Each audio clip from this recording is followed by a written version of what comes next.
সামনে পাচ্ছি কোথায় ঘুমা মুশকিল তো আমার কাপড় আমি দেখি দাদা কেমন থাকে ম্যাম আপনাকে কেন ডাকা ম্যাম আপনাকে কেন ডাকা হলো ম্যাম আপনাকে কেন ডাকা হলো ম্যাম দিদি কোন মামলা ডাকা হয়েছে আপনাকে? চলুন চলুন দিদি কোন মামলা ডাকা হয়েছে?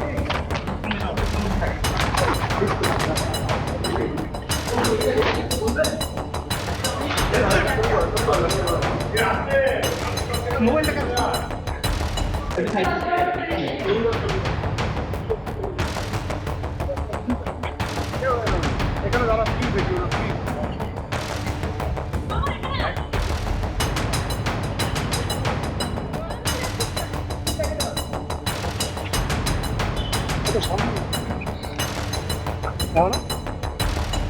আমি চা পাচ্ছি কোথায় ঘুমা মুশকিল তো আমার কাপড় আমি দেখি দাদা কেমন থাকে ম্যাম আপনাকে কেন ডাকা দেখি দেখি দেখি ম্যাম আপনাকে কেন ডাকা হলো ম্যাম আপনাকে কেন ডাকা হলো ম্যাম দিদি কোন মামলা ডাকা হয়েছে আপনাকে? চলুন চলুন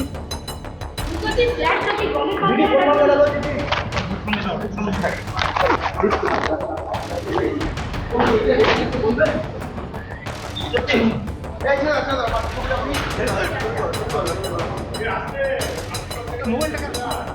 ইডি দপ্তরে হাজিরা দিলেন অভিনেত্রী নুসরাত জাহান।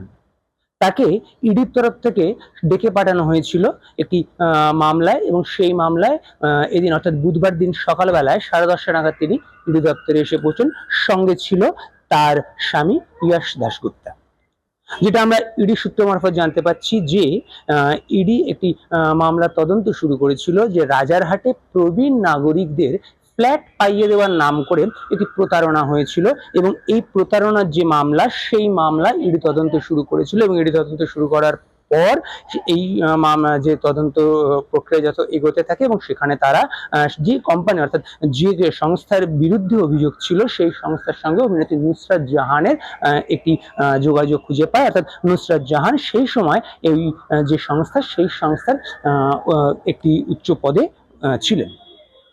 2014-15 সালের ঘটনা, যখন এই প্রতারণা হয়েছিল বলে আমরা ইডি সূত্র থেকে জানতে পাচ্ছি। এবং তারপর কিন্তু বিজেপির পক্ষ থেকে শঙ্কুদেব পান্ডা তিনি কিন্তু ইডি দপ্তরে সরাসরি অভিযোগ দায়ের করেছিলেন, এবং সেই অভিযোগ দায়ের করার পর এই তদন্ত ইডি হাতে নেয় এবং ইডি তদন্ত শুরু করে। এবং ইডি তদন্ত শুরু করে তদন্ত যত এগোতে থাকে, এবং সেই তদন্ত প্রক্রিয়ার মধ্যে কিন্তু ওই অভিনেত্রী নুসরাত জাহানের নাম আসে। এবং কারণ 2014-15 সালে যে সংস্থার কাছ থেকে এই রাজারহাটের প্রবীণ নাগরিকরা ফ্ল্যাট নিয়েছিল বা ফ্ল্যাট বুক করেছিল, অর্থাৎ যে সংস্থা স্ক্যাম করেছিল এরকম একটা অভিযোগ, সেই সংস্থার সঙ্গে সরাসরি যোগাযোগ পাওয়া যায় নুসরাত জাহান, যিনি অভিনেত্রী এবং পরবর্তীতে যিনি তৃণমূলের এমপি হয়েছিলেন। যদিও বর্তমানে তিনি তৃণমূলের এমপি নন, কিন্তু 2014-15 সাল যখন এই ঘটনা ঘটে তখন কিন্তু অভিনেত্রীর নাম সেই তদন্ত সেই প্রক্রিয়ার মধ্যে যুক্ত হয়। অর্থাৎ যে স্ক্যাম অর্থাৎ যে কোম্পানির বিরুদ্ধে অভিযোগ সেই কোম্পানির একটি উচ্চ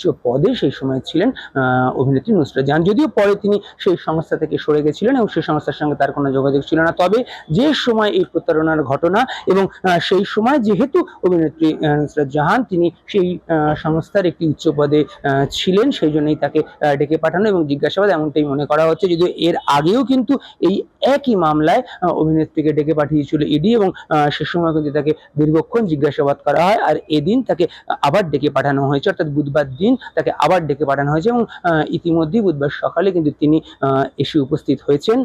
সকালবেলায় তিনি এখানে এসে উপস্থিত হন এবং সরাসরি তিনি উঠে যান হচ্ছে ইডি দপ্তরে। যদিও সাংবাদিকরা তাকে একাধিক প্রশ্ন করে, কোন সাংবাদিকদের কোনো প্রশ্নের তিনি উত্তর দেননি। যেটা আমরা দেখতে পাই যে সরাসরি তিনি চলে যান ইডি দপ্তরের। সঙ্গে ছিলেন ইয়াশ দাশগুপ্তা, তার স্বামী এবং তার দেহরক্ষীরা। কোনো সাংবাদিকদের কোনো প্রশ্নের তিনি কোনো উত্তর দেননি। এবং যেটা আমরা ইডি সূত্রে জানতে পাচ্ছি যে আপাতত কিন্তু তাকে জিজ্ঞাসাবাদ করা হচ্ছে। মূলত যেটা আমরা জানতে পাচ্ছি যে সংস্থার বিরুদ্ধে অভিযোগ এবং যে সংস্থার উচ্চ পদে তিনি ছিলেন সেই 2014-15 সালে সেই সময় সমস্ত ঘটনা, অর্থাৎ সেই সময় তার কি ভূমিকা ছিল এই সংস্থায়, এবং এই যে স্ক্যামের তদন্ত ইডি করছে সেই স্ক্যামের ক্ষেত্রে তিনি কি জানতেন বা তার কতটা ভূমিকা ছিল, এরকম একাধিক প্রশ্ন প্রশ্ন কিন্তু ইডি আধিকারিকরা তাকে করছেন, সেরকমটা কিন্তু আমরা ইডি সূত্রে জানতে পারছি। এদিন সকাল 10:30 অর্থাৎ বুধবার দিন সকাল 10:30 নাগাদ ইডি দপ্তরে এসে পৌঁছান অভিনেত্রী নুসরাত জাহান এবং তারপর সরাসরি পৌঁছে গেছেন ইডি দপ্তরে। এবং এই যে খবর আমরা এই মুহূর্তে পাচ্ছি যে তাকে কিন্তু এই মুহূর্তে জিজ্ঞাসাবাদ করা হচ্ছে, ইডি আধিকারিকরা তাকে জিজ্ঞাসা করছে। রাজারহাটের প্রবীণ ব্যক্তিদেরকে ফ্ল্যাট পাইয়ে দেওয়ার নাম করে যে প্রতারণা, 2014-15 সালের যে কেসের তদন্ত ইডি শুরু করেছিল শঙ্কুদেব পান্ডা, বিজেপি শঙ্কুদেব পান্ডার যে কমপ্লেন, সেই কমপ্লেনের পরেই সেই কেসেই কিন্তু মূলত তাকে অর্থাৎ নুসরাত জাহানকে ডেকে পাঠানো হয়েছে এবং জিজ্ঞাসাবাদ করা হচ্ছে। এর আগেও একবার করা হয়েছে এবং এই নিয়ে দ্বিতীয়বার তাকে জিজ্ঞাসাবাদ করা হচ্ছে সল্টলেকের ইডি দপ্তরে।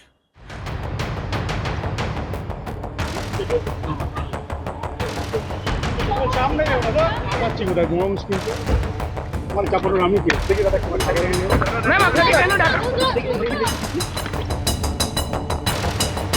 ম্যাম আপনাকে কেন ডাকা হলো ম্যাম আপনাকে কেন ডাকা হলো ম্যাম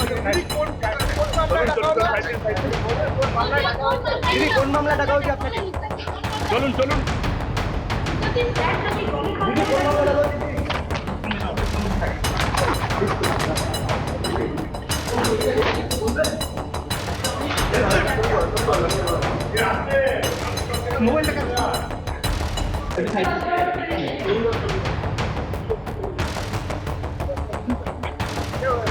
এখানে দাঁড়া প্লিজ দেখি না প্লিজ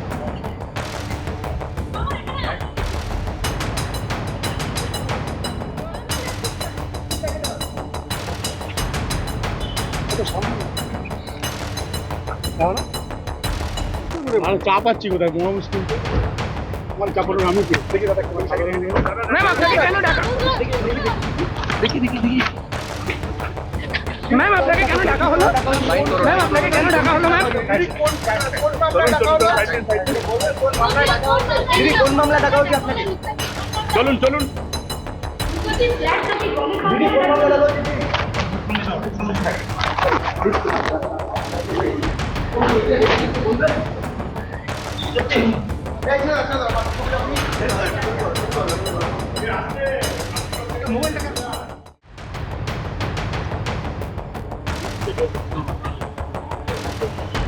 সামনে পাচ্ছি কোথায় ঘুমা মুশকিল তো মানে কাপড়ের আমি কে দেখি দাদা একটু টাকা নিয়ে নিও ম্যাম আপনাকে কেন ডাকা ম্যাম আপনাকে কেন ডাকা হলো ম্যাম আপনাকে কেন ডাকা হলো ম্যাম দিদি কোন মামলা ডাকা হয়েছে আপনাকে? চলুন চলুন দিদি কোন মামলা ডাকা হয়েছে দিদি?